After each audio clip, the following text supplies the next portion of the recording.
Fala galera, quem vos fala aqui é o Alexandre Moraes, do canal Escatologia Preterista Completa. Você que está entrando aí pela primeira vez, seja bem-vindo e se inscreva no canal para que você possa receber mais vídeos como esse.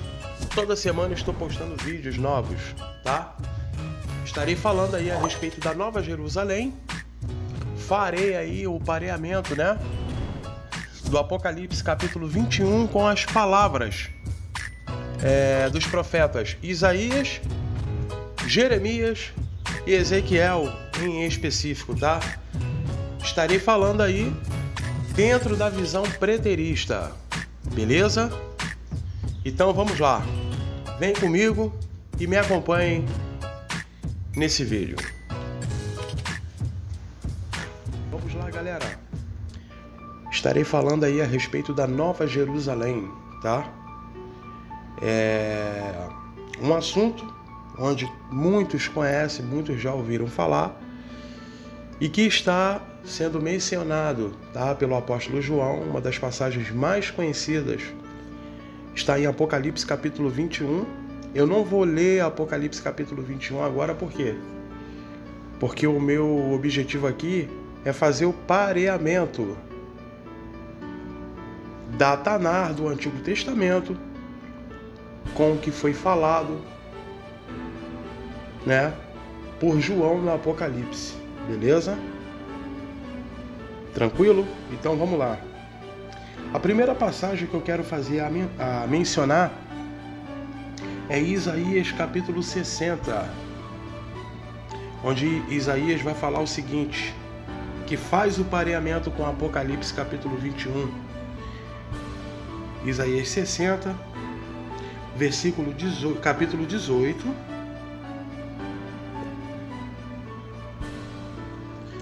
Eu não vou ler os capítulos todinho para não ficar muito grande o vídeo, tá? Mas aí vocês podem ler. Conforme vocês forem assistindo o vídeo, vocês podem ler aí todo o capítulo para que vocês possam entender melhor o contexto, tá? Mas embora eu esteja lendo, né, alguns versículos separados uns dos outros, ou deixando de ler o capítulo todo, eu não estarei isolando, tá? Estarei aí falando dentro de todo o contexto daquilo que foi mencionado pelo profeta Isaías, até porque se trata de uma profecia, beleza? Então não teria como você isolar. Vamos lá. Isaías capítulo 60, a partir do versículo 18, ele vai dizer o seguinte: nunca mais, é o que ele fala aqui, se ouvirá falar de violência na sua terra,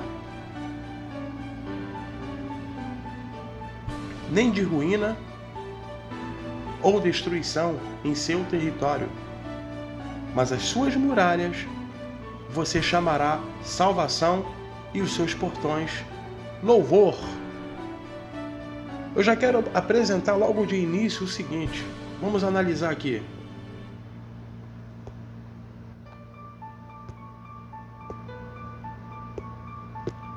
Vamos lá. Em 167 anos antes de Cristo, após acabar com uma revolta dos judeus de Jerusalém, Antíoco ordenou a construção de um altar para Zeus, erguido no templo, fazendo sacrifícios de animais imundos sobre o altar, e proibiu a Torá de ser lida e praticada, sendo morto todo aquele que descumprisse tal ordem. Beleza? Isso aqui foi o Antíoco Epifânios, em 167 anos antes de Cristo. Tivemos isso aí, Antíoco trazendo aí, né, criando aí o helenismo, forçando todos os judeus, né, a aderir à cultura deles, dos gregos. Olha aí, ó. Vamos lá. Aí eu vou ler de novo. Isaías: nunca mais se ouvirá falar de violência na sua terra, nem de ruína ou destruição em seu território, mas as suas muralhas você chamará salvação e aos seus portões louvor. Agora a pergunta que eu faço, tem como literalizar isso aqui? Porque se nós trouxermos para o literal, não condiz com as palavras do profeta Isaías. Não condiz. E olha que eu nem cheguei no Império Romano, hein? Eu nem cheguei no Império Romano, estou ainda lá, no Antigo Epifânio. Nem cheguei no Império Romano. 19. Nunca mais o sol será a sua luz durante o dia, e o resplendor da lua nunca mais a iluminará, pois o Senhor será a sua luz perpétua. O que significa a palavra perpétua? Não é para sempre? E cadê? E o seu Deus será a sua glória. 20. O seu sol nunca se porá e a sua lua nunca minguará, porque o Senhor será a sua luz perpétua, ou seja, para sempre. E os dias do seu luto chegarão ao fim. Aí a gente pega e traz para o literal. Vamos analisar mais uma passagem. Vamos lá. Deixa eu terminar aqui para não ficar muito... Vamos lá. Todos os do seu povo serão justos, e para sempre herdarão a terra, e serão renovos, que eu plantei, obra das minhas mãos, para que eu seja glorificado. 22. O pequeno virá a ser 1000, e o menor uma nação forte. Eu, o Senhor, falei com que, no tempo certo, isso logo se cumpra. E onde que Israel, Jerusalém, está aí para sempre, até os dias de hoje? Cadê? Onde é que está? Porque a gente vê o seguinte, vamos lá.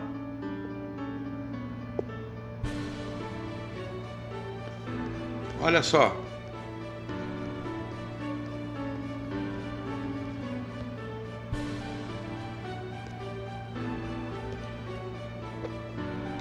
Olha aqui, ó, a partir do versículo 20. Quando, porém, vocês virem Jesus Cristo falando para os apóstolos e os discípulos, quando, porém, vocês virem Jerusalém sitiada de exércitos, saibam que está próxima a sua devastação. Então os que estiverem na Judéia fujam para os montes, os que se encontrarem dentro da cidade saiam dela. E os que estiverem nos campos, não entrem na cidade.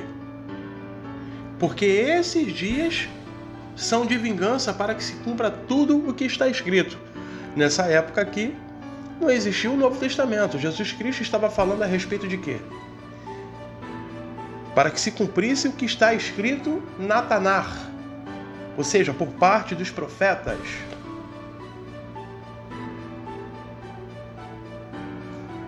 Essa é a menção que Jesus Cristo faz a referência. E isso aqui se cumpriu segundo as palavras de Flávio Joséfo, que foi um dos grandes historiadores, né? Uma das testemunhas ocular lá da época, da destruição de Jerusalém no ano 70. E cadê o para sempre? Cadê? Aonde é que está? Então tem como literalizar Isaías capítulo 60, do 18 ao 22? Vê se dá para fazer isso. Tem como? É óbvio que não, né? Então é óbvio que Isaías não estaria fazendo menção ali a um tabernáculo terreno, a uma Jerusalém física, porque essa foi destruída no ano 70. Primeiro ela foi lá, profanada pelo Antíoco, em 167 anos antes de Cristo. Antíoco trazendo ali o helenismo. E depois, mais para frente, Jerusalém profanado e completamente destruído pelo imperador Vespasiano, junto com seu filho, General Tito, no ano 70. E cadê Israel, Jerusalém para sempre? Onde é que está? O que a gente vê aí nos dias de hoje são as muralhas, apenas, e a mesquita dos muçulmanos, é o que está lá. Que veio a partir de 1948, que não tem nada a ver com nenhuma profecia. Nada a ver. Não tem nada a ver com nenhuma profecia. Então não faria sentido nenhum querer literalizar Isaías capítulo 60, do 18 ao 22. Beleza. Então não tem como literalizar. Como que eu vou literalizar? Israel, Jerusalém, das Escrituras não existe, porque todas as profecias que fizeram menção, né, a um tabernáculo terreno, ou seja, literal físico, com figura sacerdotal terrestre, com altar, com sacrifícios de animais, né, foram apontados ali por Zorobabel. O segundo templo. Só. Não tem mais. Nenhuma outra profecia. Não tem. Falando a respeito de um terceiro templo físico, terreno. Não tem. Não tem. Se tiver, coloque nos comentários aí, porque eu quero saber. Coloque nos comentários aí, porque eu quero saber. Eu quero saber se realmente tem. Porque não tem nenhuma menção. O que a gente vê, por exemplo, vamos lá. O que a gente vê aqui é Ezequiel, capítulo 37.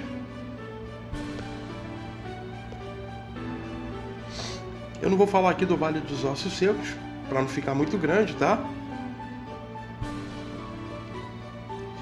Mas vamos falar aqui especificamente. Vamos lá. Olha só.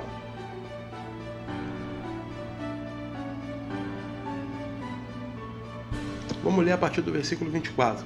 O meu servo Davi reinará sobre eles, e todos eles terão um só pastor. Andarão nos meus juízos e guardarão os meus estatutos e os observarão. Esse servo Davi aqui não tem nada a ver com Zorobabel. Não faria sentido. Zorobabel, governador de Judá, não faria sentido, não tem.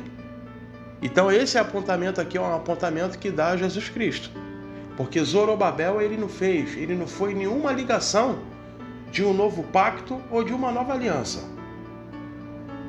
Até porque para se fazer uma aliança, teria que haver um sacrifício, conforme vai fazer menção lá em Êxodo capítulo 24, através de sangue de animais. A primeira aliança, pelo menos, ela foi assim. Então a segunda ela não poderia ser diferente. Então não faria sentido. Habitarão na terra que dei ao meu servo Jacó, na qual os pais de vocês habitaram. Habitarão nela, eles e os seus filhos e os filhos dos seus filhos para sempre. E cadê isso de forma literal? Onde é que está? Diz para mim, cadê? Onde é que está de forma literal eles aí, ó, herdando para sempre a terra de Israel? Porque sabemos aí, dentro da história, né, inclusive vai ser mencionado em Lucas capítulo 21, que eles cairiam a fio de espadas e seriam levados como cativos às outras nações, e foi exatamente o que aconteceu. No ano 70 o templo cai, o imperador Vespasiano destrói Jerusalém, e depois temos uma outra diáspora. Na época do imperador Trajano, se eu não me engano, e tem o Adriano, que assina o decreto no ano 125 ou 135, agora eu estou confuso, que faz aí como que eu vou dizer? Tira todos os judeus de Jerusalém. E Jerusalém completamente dominada pelo Império Romano. Então onde é que está para sempre aí? De forma literal. É óbvio que aí seria a menção a Jesus Cristo e um reino que não tem nada a ver com esse reino físico, com esse mundo físico aqui, porque não faria sentido nenhum. Isso é óbvio. Ponto. E Davi, meu servo, será o príncipe deles para sempre. Literal, não tem como, porque Israel foi destruída. A Israel que está aí, né, veio simplesmente da ONU, em 1948, que não tem nada a ver com nenhuma profecia. por parte dos profetas. 26. Farei com eles uma aliança de paz. Será uma aliança eterna, é o que está escrito aí. Eu os estabelecerei, os multiplicarei e porei o meu santuário no meio deles para sempre. E cadê o santuário?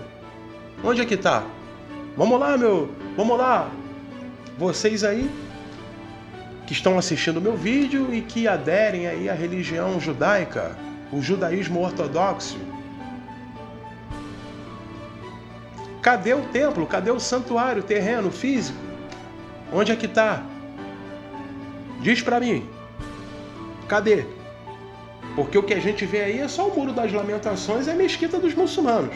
É o que está lá. 27. O meu tabernáculo estará com eles. Eu serei o seu Deus e eles serão o meu povo. As nações saberão que eu sou o Senhor que santifica Israel, quando o meu santuário estiver no meio deles para sempre. É o que está escrito aí. E não existe nenhuma profecia fazendo menção de um terceiro tabernáculo físico terreno. Não tem. Não tem. Toda profecia que faz menção a um tabernáculo físico terreno foram apenas dois. O primeiro construído por Salomão e destruído pelo rei Nabucodonosor da Babilônia, e o segundo pelo governador Zorobabel de Judá. Acabou. Aí depois veio a reforma com Herodes, que não foi a construção de um novo santuário, ele simplesmente modernizou, ele deixou o mais bonito, digamos assim, mas é o mesmo templo, é o mesmo santuário, e que foi destruído no ano 70. É disso que se trata, então não tem como literalizar isso aí. Como que eu vou jogar pro literal? Aí a gente vai lá para Hebreus capítulo 9 e capítulo 10 vai falar sobre esse mesmo tabernáculo que vem por parte de Deus e que está, né, sobre os homens. O tabernáculo que vem de Deus, pela própria construção, né, do próprio Eterno. Que não seria a construção aí por seres humanos, até porque Deus, ele não iria mais habitar nesse tabernáculo. Aliás, como nunca habitou, né? Digamos assim, melhor falando, né? Porque o próprio profeta Isaías fala sobre isso. Né? Isaías fala que Deus nunca habitou em templos construídos por mãos humanas. Nunca. Então, quando Davi faz a menção em Salmos 122, onde ele vai falar, né, sobre alegrei-vos quando lhe disseres vamos à casa do Senhor. A casa do Senhor seria a representação aí de quê? Seria a representação de Jerusalém. Seria Jerusalém no seu contexto geral, a casa de Deus. Mas não que ele estivesse morando dentro de um templo, porque senão entraria em contradição com as palavras do profeta Isaías, e que é mencionado também, citado, né, por Estevão, em Atos capítulo 7. Correto? Beleza, agora vamos analisar aqui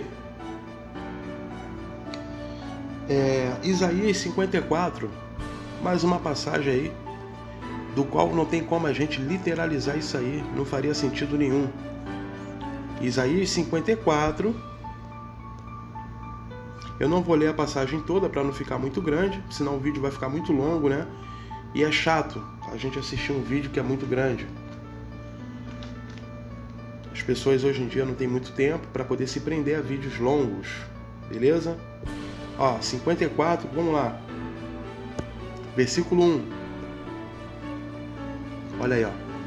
Cante, ó estéril, você que não deu à luz, exulte e grite de alegria, você que nunca sentiu dores de parto. Porque os filhos da mulher solitária são mais numerosos do que os filhos da casada, diz o Senhor. Inclusive, né, essa passagem aqui de Isaías, capítulo 54, versículo 1, é mencionado pelo apóstolo Paulo. O apóstolo Paulo ele cita essa passagem de Isaías para a igreja de Galácia. Vamos analisar lá o seguinte, vamos lá. Olha só. Gálatas, capítulo 4, 25 e 28. Para não ficar muito grande, olha só. Olha aí, ó. Ora, Agá é o monte Sinai, na Arábia, e corresponde à Jerusalém atual, que está em escravidão com os seus filhos. Isso aqui é uma parábola, né? É uma comparação, desculpa, gente, é uma comparação que o apóstolo Paulo faz, né? Ele faz uma representação das duas mulheres de Abraão, uma que representa a livre e a outra que representa a escrava. A escrava, ele faz a menção à lei escrita de Moisés, aqueles que estavam debaixo da antiga aliança, do primeiro pacto, né? E eles eram considerados escravos porque eles estavam sob o domínio da natureza humana, que matava eles, que tinha o poder da morte, e tirava a espiritualidade deles com relação a Deus. E a livre faz a representação da nova aliança, do novo pacto, onde, através aí da profecia de Jeremias, capítulo 31, eles passariam a ter o Espírito de Deus na mente deles. E com isso eles seriam livres no Espírito. Então passaria a não ser mais dominados pela natureza humana, porque Jesus Cristo venceria essa natureza humana na cruz, abrindo aí a nova aliança, o novo pacto com eles. Aí no 27 ele fala, porque está escrito, aí ele vai citar a palavra de Isaías, de 54, versículo 1. Alegre-se, ó estéril, você que não dá à luz, exulte e grite, você que não sente dores de parto, porque os filhos da mulher abandonada são mais numerosos do que os filhos da que tem marido. Correto? Vamos voltar lá. Isaías 54.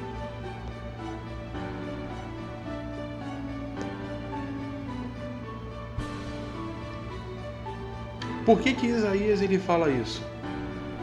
Justamente porque a antiga Jerusalém, a Jerusalém física, ela simplesmente deixaria de existir. E seria estabelecida uma nova Jerusalém, que é uma Jerusalém espiritual. Por isso que Isaías ele faz essa menção. E o apóstolo Paulo simplesmente lembra dessas palavras de Isaías. Porque lá naquele presente momento do apóstolo Paulo, eles já estavam reinando em Cristo. Já estavam vivendo ali o reinado milenar de Jesus. Então já estavam, sendo ali o templo, do próprio Espírito de Deus, de forma espiritual. Aí depois no 2, alargue o espaço de sua tenda e aumente o toldo de sua habitação, não impeça, alongue as cordas e firme bem as estacas, porque você se expandirá para a direita, deixa eu tirar isso aqui para não atrapalhar, e para a esquerda, e a sua posteridade possuirá as nações e fará com que se povoem as cidades arrasadas. Não tenha medo, porque você não será envergonhada. Não tenha vergonha, porque você não sofrerá humilhação. Você se esquecerá da vergonha da sua mocidade e não mais se lembrará da desgraça da sua viuvez. E foi exatamente isso que aconteceu de forma literal? Claro que não, porque Jerusalém foi arrasada. Primeiro ela foi,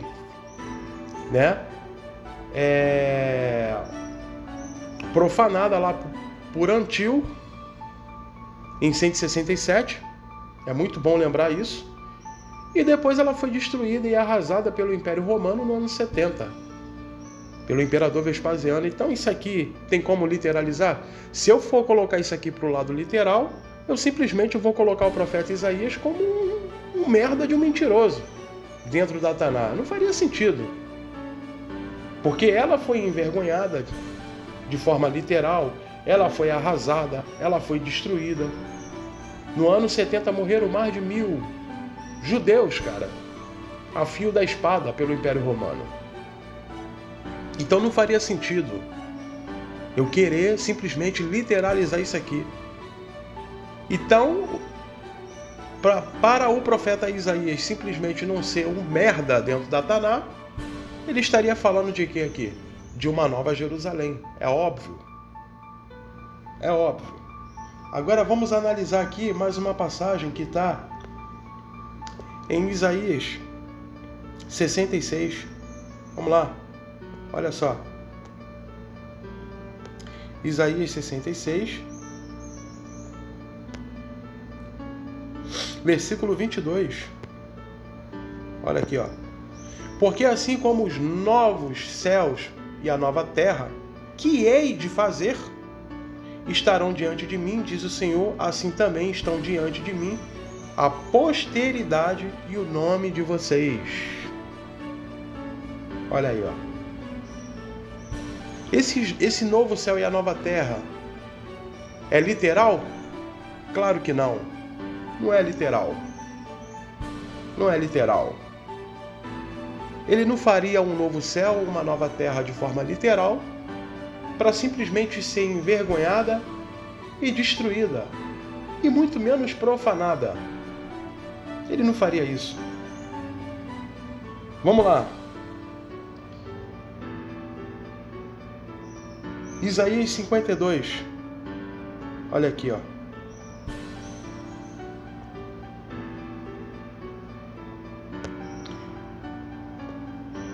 Acorde, ó Sião, e revista-se de força.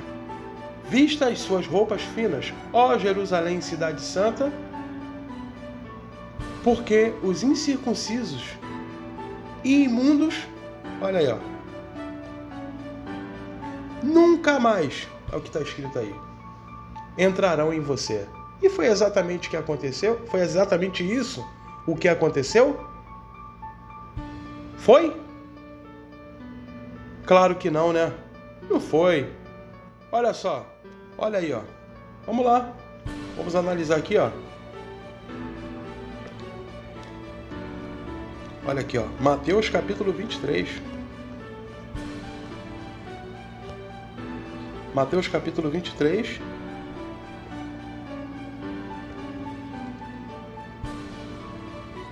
Olha aqui, ó.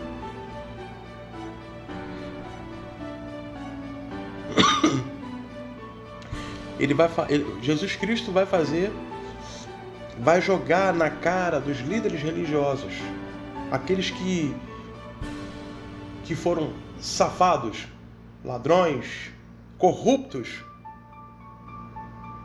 né? Lá naquela época, na geração de Jesus, ó, serpente de raças de víboras, como esperam escapar da condenação do inferno? Por isso, eis que eu lhes envio profetas, sábios e escribas. A uns vocês matarão e a outros crucificarão. A outros ainda vocês açoitarão nas sinagogas e perseguirão de cidade em cidade. Por que ele fala aqui que crucificarão? Porque, na verdade, não foi o Império Romano em si, né? Por ele mesmo que fizeram isso. Na verdade, Jerusalém, a religião judaica da época, incitavam o Império Romano simplesmente para poder matar Jesus Cristo, os seus apóstolos e os seus discípulos. Porque, na verdade, Jerusalém é que perseguiu, junto com o Império Romano, né, a igreja do primeiro século. Mas vamos lá. Aí ele vai falar, 35, para que recaia sobre vocês todo o sangue justo derramado sobre a terra, desde o sangue justo Abel até o sangue de Zacarias, filho de Baraquias. É claro que aqui não é o filho de Baraquias, né? Tá errado isso aqui. A quem vocês mataram entre o santuário e o altar. Olha aí, ó. Aí depois ele vai falar: em verdade lhes digo que todas essas coisas hão de vir sobre a presente geração. Estaria acontecendo nos dias de hoje? Claro que não. Aqui Jesus Cristo está fazendo uma menção de que tudo isso aconteceria na geração dele. Foi exatamente o que aconteceu.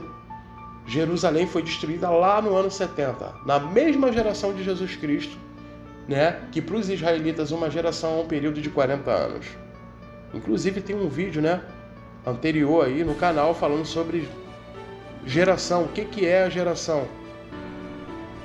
Quem quiser pode assistir lá. Aí depois ele vai falar aqui, ó, Jerusalém, Jerusalém, você que mata os profetas e apedreja os que te são enviados. Quantas vezes eu quis reunir os seus filhos, como a galinha junta os seus pintinhos debaixo das asas, mas vocês não quiseram. Olha aí, ó.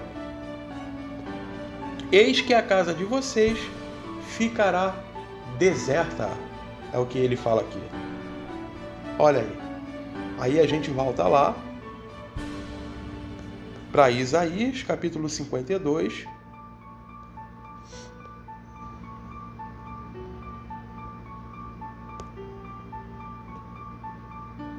Onde vai estar escrito: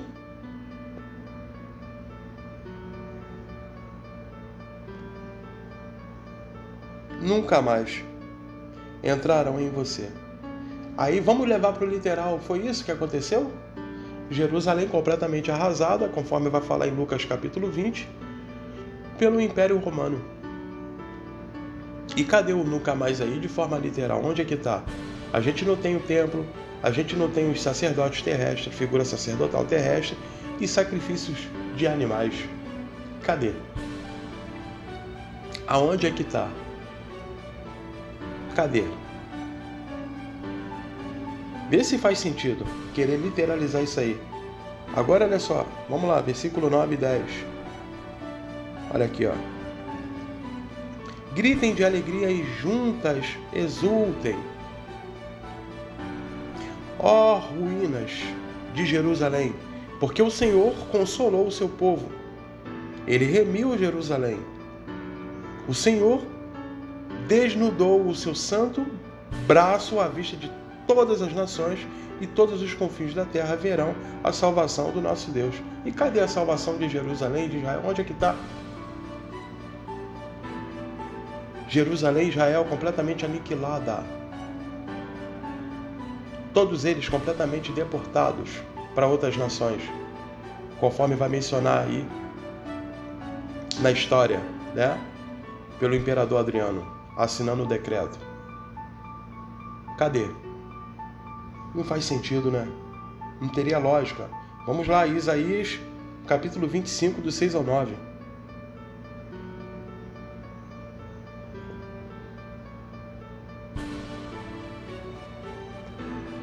Olha aí, ó. Isaías 25.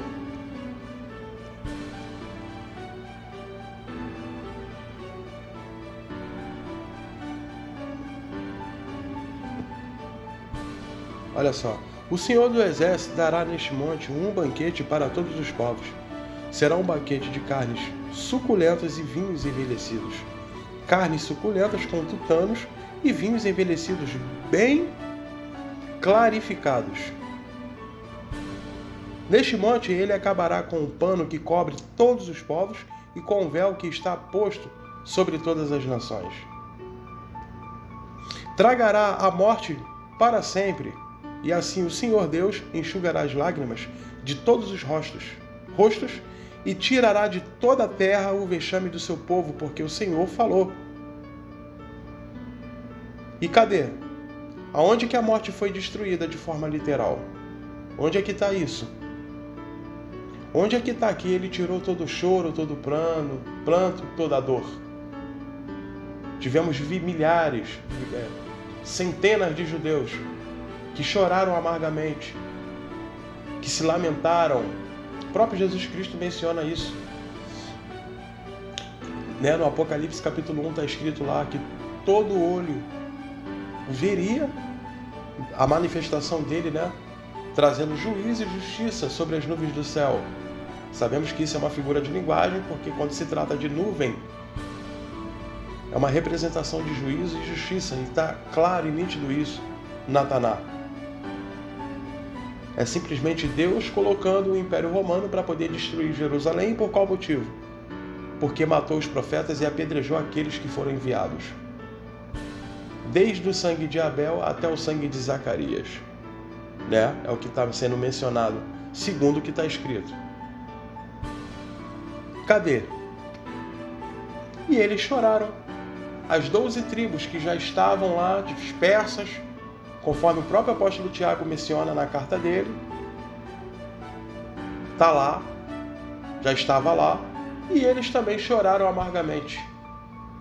Na manifestação da segunda vinda de Jesus Cristo, trazendo juízo e justiça sobre Jerusalém e destruindo Jerusalém, aniquilando completamente a cidade, conforme os relatos de Flávio Josefo. Aí depois ele vai mencionar no 9. Naquele dia se dirá: eis que este é o nosso Deus, em quem esperávamos, e ele nos salvará. Este é o Senhor, a quem aguardávamos. Na sua salvação exultaremos e nos alegraremos. Cadê isso de forma literal? Onde é que está? Cadê a salvação dos judeus? Cadê os israelitas? Não existe mais nos dias de hoje. A Israel que está aí é uma Israel que não tem nada a ver com as Escrituras. Não tem nada a ver. Não existe mais nenhuma descendência nos dias de hoje. Tudo se perdeu, tudo acabou. Eles foram completamente desertados da cidade de Jerusalém, segundo o decreto do Adriano, no Império Romano, no ano 125 ou 35, se eu não me engano. É o que está lá. E cadê? Onde é que está isso? Dá para literalizar isso aí? Não tem como, né? É impossível. Não dá. Não tem como. Beleza. Aí agora a gente vai lá em Isaías. Em Isaías, né? Capítulo 43.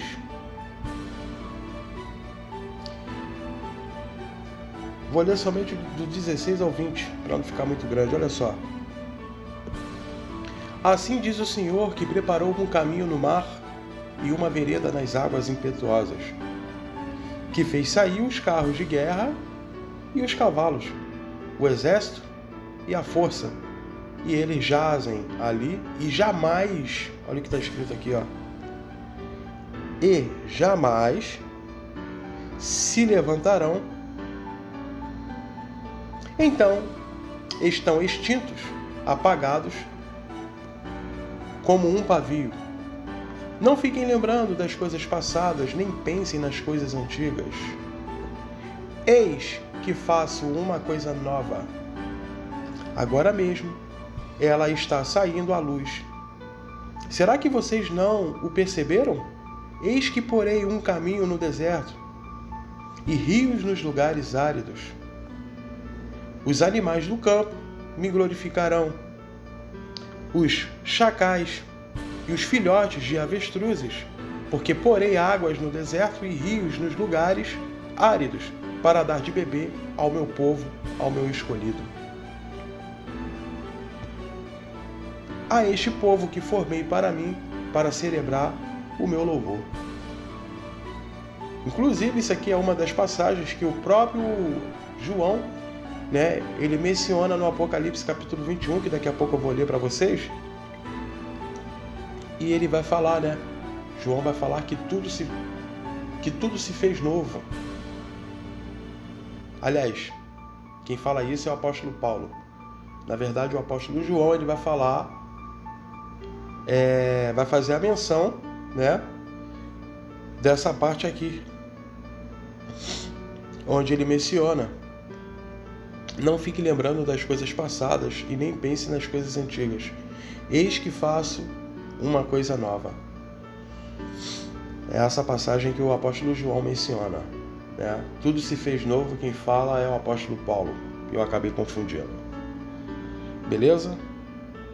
Vê se tem como literalizar isso aqui. Não dá para literalizar, cara. Não dá.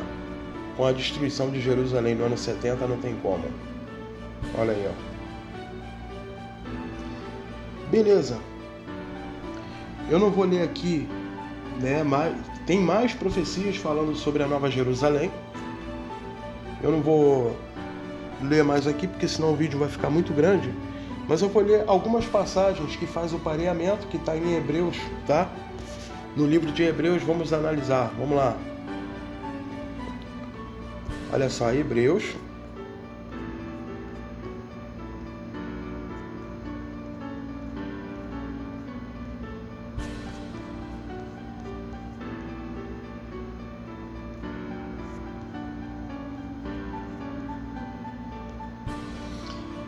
Vamos lá. Hebreus capítulo 11. Eu vou ler primeiro do 8 ao 10, para não ficar muito grande. Ele vai dizer o seguinte: pela fé, Abraão, quando chamado, obedeceu, a fim de ir para um lugar que devia receber como herança, e partiu sem saber para onde ia. Pela fé, peregrinou na terra da promessa como em terra alheia, habitando em tendas com Isaque e Jacó, herdeiros com ele da mesma promessa, né? A primeira promessa, sabemos muito bem que foi a promessa da terra prometida, uma terra física, uma terra literal, correto? E a segunda promessa é que está de acordo com a nova aliança, com o novo pacto, de torná-los reis e sacerdotes, já não mais em uma Jerusalém antiga, física, e sim numa nova Jerusalém, porque sabemos muito bem que quando se fala de terra prometida na primeira aliança, no primeiro pacto, né, é um apontamento, ou seja, uma sombra para aquilo que viria de melhor, que é a nova Jerusalém celestial. Aí ele vai dizer o seguinte: porque Abraão aguardava a cidade que tem fundamentos, da qual Deus é o arquiteto, olha aqui, ó, e o construtor. Por que ele fala isso, o autor aos Hebreus? Porque Deus simplesmente ele não habita em templos feitos por mãos de homens, conforme vai falar o profeta Isaías, né? E Estevão vai mencionar, vai citar isso também em Atos 7. Então é óbvio que aqui ele estaria falando de um templo que desceria do céu e estaria ali pairando no meio dos homens. Como isso? De forma literal? Não. Na mente deles. Eles sendo o próprio templo do Espírito do Eterno. É isso. Aí depois, para não ficar muito grande, vamos lá no versículo 13 e 16. Ele vai falar o seguinte: todos esses morreram na fé. Todos quem? Todos os que estão ligados lá na antiga aliança, né? Os que estão sendo mencionados na antiga aliança, morreram na fé, não obtiveram as promessas, mas viram-nas de longe e se alegraram com elas, confessando que eram estrangeiros e peregrinos na terra. Porque os que falam desse modo manifestam estar procurando uma pátria. E se na verdade se lembrassem daquelas de onde saíram, teriam a oportunidade de voltar. E por que eles não se lembravam? Porque estavam sendo dominados pela natureza humana. Então eles não tinham o Espírito de Deus na mente deles, né? De forma concreta. Deus ele até permitia o Espírito habitar neles, mas era de forma bem... como que eu posso dizer? Não era de forma completa. Entendeu? Tanto que, por exemplo, o rei Davi, ele obtinha o Espírito de Deus por alguns momentos. Não era ali permanente, né? Não era permanente. Então, o que acontece? Como eles não tinham acesso ao Espírito de Deus, eles eram completamente dominados pela natureza humana, pela inclinação da carne. E com isso, como que eles iriam lembrar da onde eles vieram? Como que eles iriam conseguir lembrar disso? Aí é que entra a nova aliança, o novo pacto, e Jesus Cristo morrendo na cruz por eles. Para quê? Para que eles venham ter acesso ao Espírito de Deus, conforme a profecia de Joel. de que o Espírito iria, né, habitar sobre toda a carne em um mundo oikoumene. Deles lá. Mas agora desejam uma pátria superior, isto é, celestial. Por isso Deus não se envergonha deles, de ser chamado seu Deus, porque lhes preparou uma cidade. E que cidade é essa? É física? É literal? Claro que não. Claro que não, porque se fosse física e literal, todas as palavras de Isaías que eu li aí para vocês aí não faria sentido nenhum. Jerusalém ela foi destruída, Israel não existe mais aí. Da Bíblia não existe. Então não faria sentido nenhum, não teria lógica. Vamos lá, mais uma outra passagem de Hebreus. Vamos lá. Hebreus capítulo 12. 18 ao 24, olha só o que ele vai falar. Ora, vocês não chegaram ao fogo palpável e aceso, à escuridão, às trevas, à tempestade. Ao toque da trombeta e ao som de palavras tais, que aqueles que ouviram isso pediram que não lhes fosse dito mais nada, pois já não suportavam o que lhes era ordenado. Até um animal, se tocar o monte, será apedrejado. Na verdade, o espetáculo era tão horrível que Moisés disse, abre aspas, estou apavorado e trêmulo, fecha aspas. Olha aí, ó. Pelo contrário, vocês chegaram ao Monte Sião e à cidade do Deus vivo, a Jerusalém física, não, celestial, e a milhares de anjos vocês chegaram à Assembleia Festiva. Olha aí, ó. Olha aí. Aí depois a gente vai ler lá no 27, olha só. Ora, as palavras, mais uma vez, abre aspas e fecha aspas, significam a remoção dessas coisas abaladas, ou seja, das coisas criadas para que permaneçam as coisas que não podem ser abaladas. 28. Por isso, recebendo nós um reino inabalável, ou seja, a Nova Jerusalém, é óbvio, retenhamos a graça pela qual sirvamos a Deus de modo agradável, com reverência e temor. É o que está escrito aí, ó.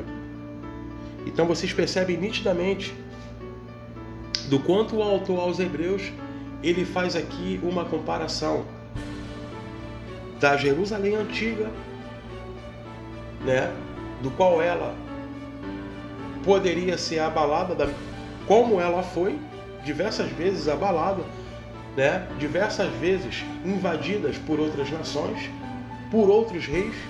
Temos o exemplo aí do Egito, da Assíria, da Babilônia, Medo-Pérsia, Grécia, né? E agora, por último, aí o Império Romano. Então, Jerusalém sempre foi abalada. Jerusalém, ela sempre foi mencionada aí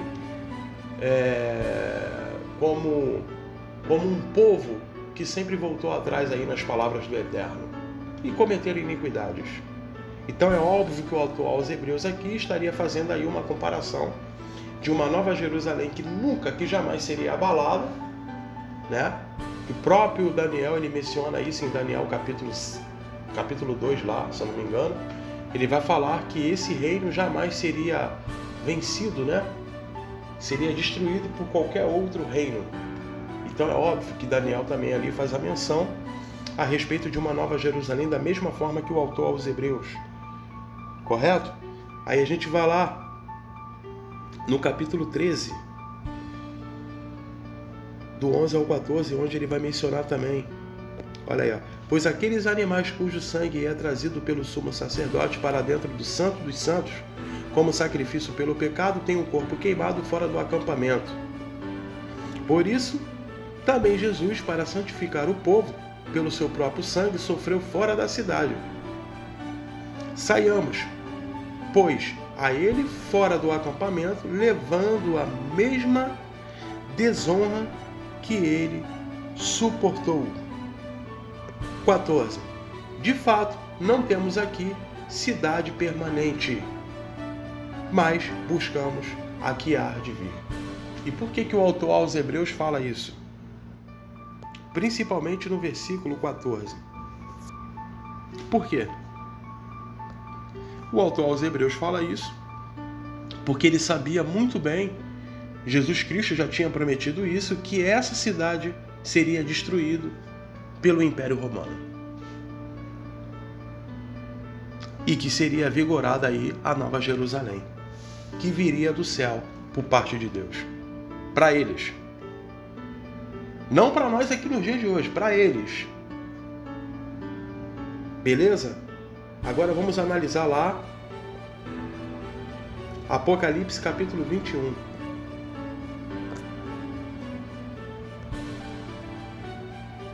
Vamos lá.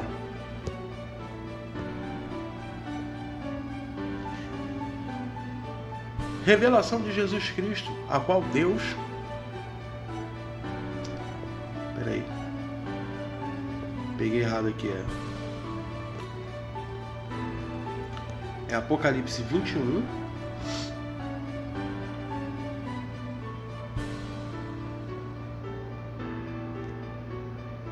Apocalipse 21, a partir do versículo 1. Vamos lá, olha aí, ó.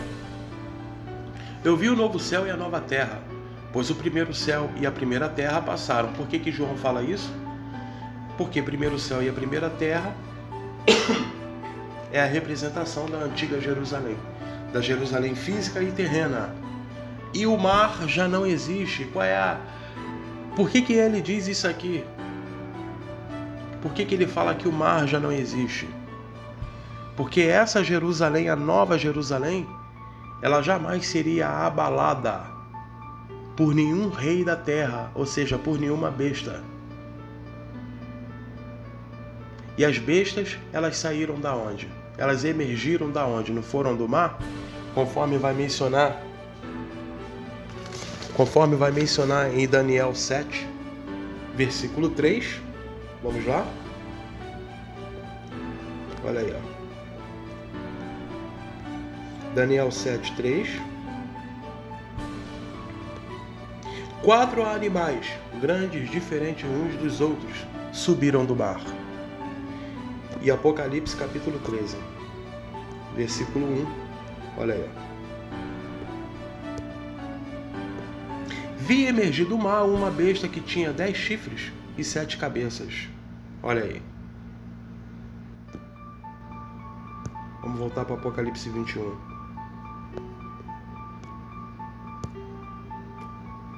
Aí depois ele vai falar: vi também a cidade santa, a nova Jerusalém, que descia do céu, da parte de Deus, preparada como uma noiva enfeitada para o seu noivo. Exatamente João mencionando tudo que o profeta Isaías já tinha falado. Inclusive Ezequiel. Olha aí, ó. Então ouvi uma voz forte que vinha do trono e dizia: eis o tabernáculo de Deus com os seres humanos. Deus habitará com eles. Eles serão o povo de Deus e Deus mesmo estará com eles e será o Deus deles. Isso aqui é a menção, né, de Ezequiel capítulo 37, onde o próprio Ezequiel ele profetiza, onde o próprio Ezequiel, eu vou mencionar mais uma vez para poder entrar, né? Ezequiel 37.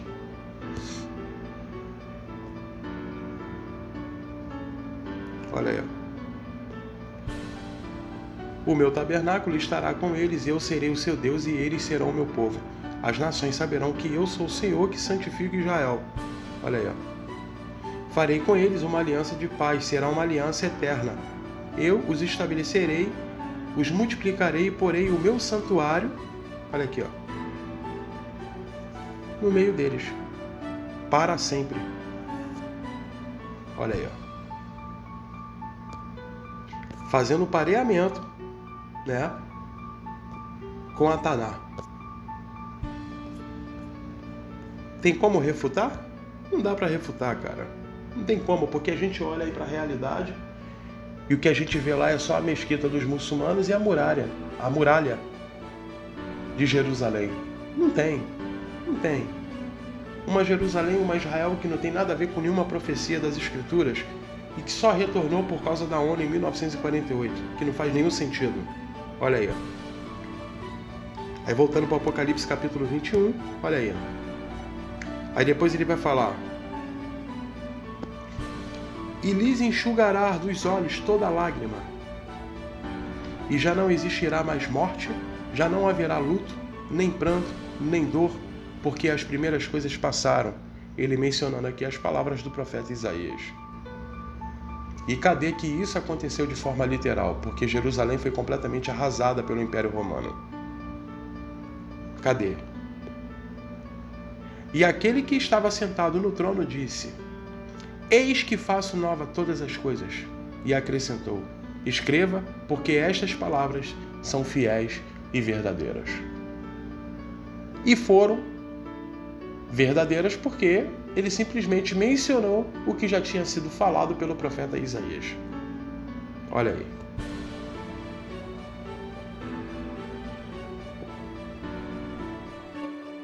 Agora, só para a gente terminar, eu não quero prolongar mais, tá?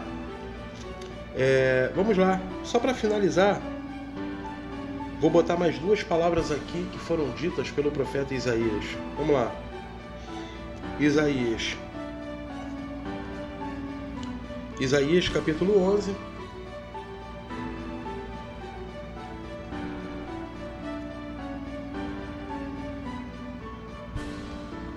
Isaías 11. Eu vou ler primeiro o versículo 1 e o 2 para a gente entender do que se trata, para não ficar isolado, tá? Olha só. Do tronco de Jessé sairá um rebento, e das suas raízes brotará um renovo. Repousará sobre ele o Espírito do Senhor e o Espírito de sabedoria e de entendimento, o Espírito de conselho e de fortaleza, e o Espírito de conhecimento e de temor do Senhor. Isso aqui é uma profecia fazendo referência a quem? A Jesus Cristo, é óbvio. Jesus Cristo. Vamos lá. Agora preste atenção. Versículo 6, hein? Olha só.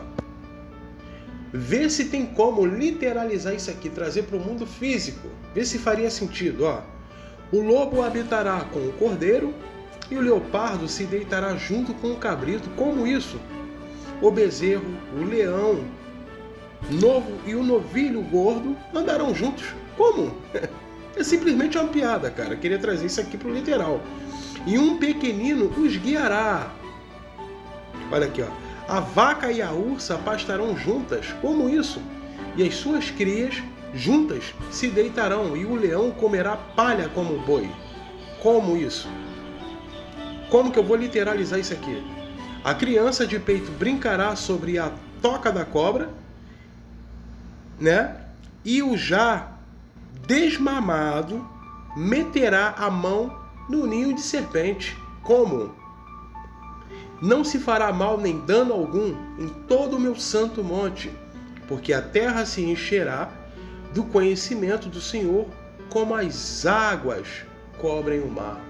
Como que eu vou literalizar isso aqui, cara? Fala comigo, como que eu vou fazer isso? Não faria sentido nenhum. É óbvio que o profeta Isaías estaria mencionando aqui, falando de uma nova Jerusalém, de uma Jerusalém espiritual. É óbvio. Olha só, hein? Isaías capítulo 65, 25, que vai fazer a mesma referência também. Olha. 65, 25, ó. O lobo e o cordeiro pastarão juntos, e o leão comerá palha com o boi. Pó será a comida da serpente. Não se fará mal nem dano algum em todo o meu santo monte, diz o Senhor. Aí, o que eu vou fazer? Eu vou literalizar e vou fazer isso aqui? É isso mesmo? Olha aí, ó. É simplesmente uma falácia, cara. É simplesmente uma falácia. É uma falácia. Querer trazer né, para o literal, uma Jerusalém física e terrena para os dias de hoje. É simplesmente acreditar nisso aqui, cara. É querer colocar... Não, peraí, Isaías está falando disso, é dessa imagem aí, ó. É uma piada. É uma piada, cara. Não, mas, Alexandre, você fica aí espiritualizando. Você está espiritualizando aí. Tudo você quer levar para o espiritual, que não sei o que. Ah, beleza. Mas aí, para poder sustentar a ideia do judaísmo ortodoxo, vão espiritualizar também. Vão ter que espiritualizar também, pô. Vão ter que falar que é figura de linguagem. Não, Isaías está falando aí usando uma figura de linguagem. E isso também não é espiritualizar? Porque trazer para o literal é simplesmente uma piada. É uma tremenda de uma falácia. Olha aí, ó. Olha aí, ó. O Rei Leão. Leão junto com Timão e Pumba. Olha aí, ó. Isaías estaria falando disso. Tá de sacanagem, né? Olha aí, ó. Olha aí, compadre. Isaías estaria falando disso de forma literal, né? Olha aí, ó. É uma piada, cara, é uma falácia, entendeu? Não tem como. Não, Alexandre, mas não é para espiritualizar. Caraca, mas se eu não espiritualizar, cara, se eu não colocar isso como figura de linguagem, isso aqui vai existir mesmo aqui no mundo físico, cara? Uma criança vai ficar tirando selfie com um leão? Vem, leãozinho, vem pro meu lado aqui, fica aqui do meu ladinho, vamos tirar uma selfie. E o leão não vai fazer nada com a criança, né? De forma literal aqui nesse mundo, né? O leão ali doido para comer uma carne. Sacrifício de animais não existe. O que a gente vê aí nos dias de hoje são meros e meros rabinos. E não tem. É isso aí, galera. Finalizando aí o vídeo, tá? É isso aí. Aqueles que não se inscreveram, se inscreve aí. Quem estiver entrando no meu canal pela primeira vez, sempre estou postando vídeos novos aí, tá? Toda semana. E se inscrevem no canal para que vocês possam receber mais vídeos, tá bom? Os que estão entrando aí pela primeira vez, sejam bem-vindos, tá? Deixa os seus comentários, deixa um joinha, deixa um like aí para fortalecer o canal, tá bom? E isso é bom porque vocês colocando aí, tá? O like de vocês aí vai ser uma motivação. Eu vou ter motivações aí para poder continuar com esse trabalho aí, fazendo mais vídeos e apresentando aí para vocês, tá? É isso aí. Eu não cobro nada para fazer isso, eu não tô ganhando nada, tá? Faço porque gosto, faço porque tenho vontade de fazer mesmo. Gosto muito de falar sobre as escrituras. Entendeu? E é isso. E faço isso com prazer porque já fizeram isso comigo. Eu tive pessoas que me apresentaram tudo isso que eu estou apresentando nesses vídeos. Então para mim é uma satisfação enorme, tá? Em fazer todos esses vídeos aí sem nenhum intuito de tirar dinheiro de ninguém. Beleza? É isso. Valeu, galera. Um grande abraço a todos aí.